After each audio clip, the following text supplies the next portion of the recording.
Good morning. I got kittens following us to school today. Hopefully this bus right here scare them back.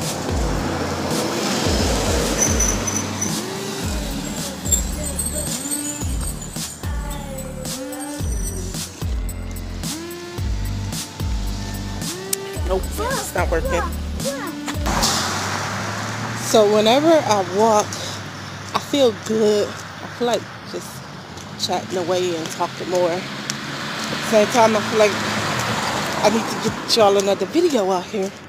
So how about I just give y'all a little story time? How about I give y'all a birth story? I'm going to give y'all Armarion's birth story. So I had Armarion exactly 3 weeks before my 19th birthday.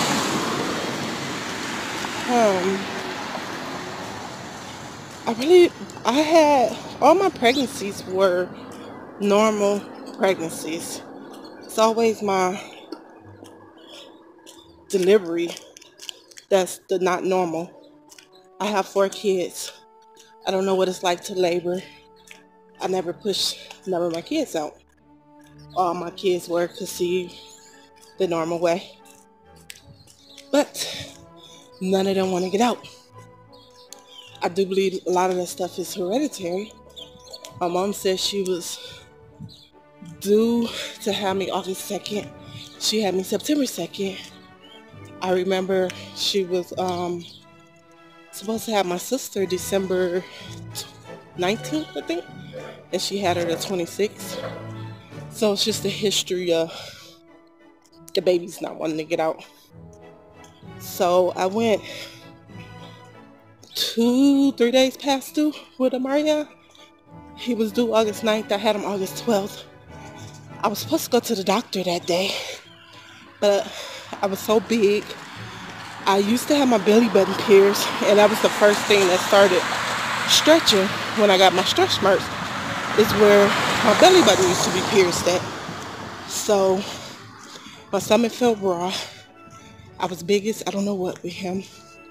I went from being 5'8", weighing probably 150 pounds to maybe 180, and all 30 of those pounds went to my stomach. So yeah, I was tired of being pregnant. It was my first baby. I was young, and I just wanted my baby. So the ultrasound had already showed that he was going to be a big baby. I told the doctor I was going to have a big baby and he going to be stuck. And he said, no, those ultrasounds be off. Okay. So I was naive when I was young. I feel like that's why I'm so wise now, because yeah, I was very, very, very naive. I used to club every weekend faithfully with 2 kids. But I drank castor oil the night before, and it basically started Braxton Hicks. I didn't think I was in real labor, although I didn't know what labor felt like. But I still went to the doctor like, hey, I'm having contractions. Which it would just be my stomach tighten, then loosen, tighten, then loosen. Wasn't close together or nothing.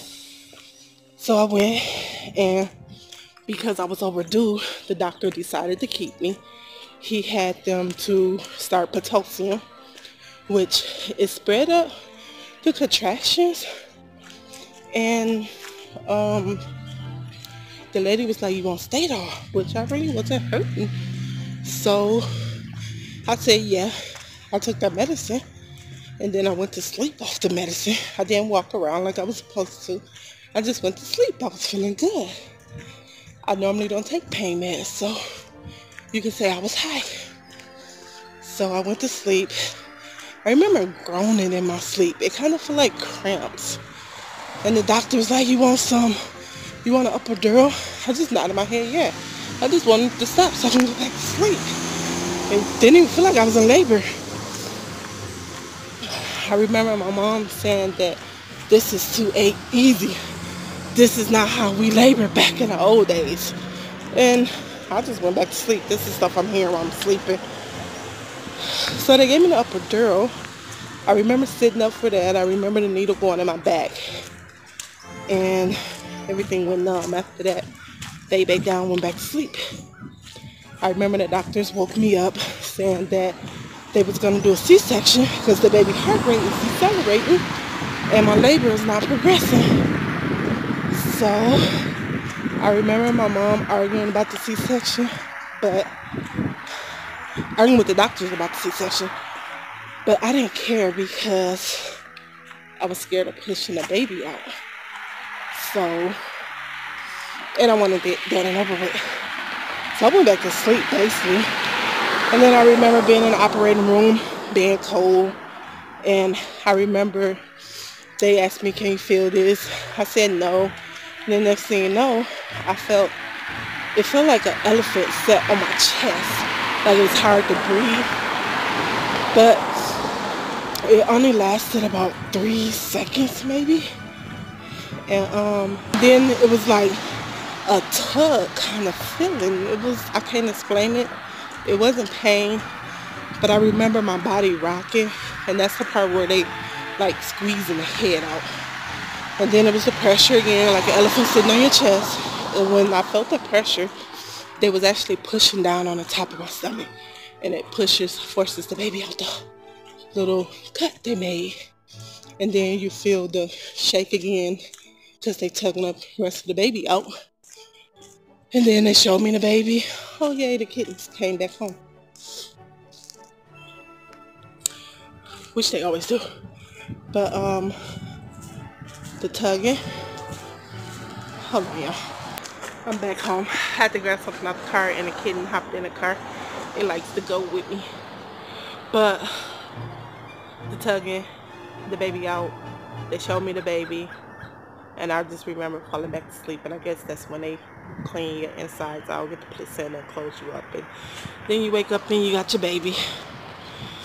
Then, while I was still high off the pain medicine, because I believe I was on morphine that they give you with a C-section, they asked me what was I going to name the baby and how to spell it. And I put like 2 extra letters that I never meant to put in there. It was going to be Armareion, but for some reason I spelled it weird. Armareion because of the medicine, and I just left it that way, Armareion. But they told me that he weighed 9 pounds 4 something ounces. They told me he was close to 9.5. I thought they told me he was 9 pounds 5 ounces, but the way they recorded it was 9.4. So then they told me he was only 20 inches long. They said normally a 9-pound baby is like 22, 23 inches. So they said he was a little round butterball with a big old head. And they was thinking maybe that's why he didn't go down. I don't know. Back then I was real tiny. So I don't know. But I do know of other tiny people pushing big babies out. So I have no idea. My mom babies were all 8 pounds, close to 9. She pushed them all out, and she was smaller back then. But yeah, that is my birth story of my little 9 pound 4 ounce big baby, I guess you could say. My little Armareion, my first baby, the one that made me a mama, my heifer, my big boy, my world. All my kids are my world. Couldn't live without none of them. And if I could go back and change the order I had them, I wouldn't change nothing. So that's the end of Armareion birth story. And when I get time, I will give y'all the other 2 birth stories of Xavier and then the twins. Thank you guys for watching and hitting the like button and subscribing if you're new. And everybody have a good day.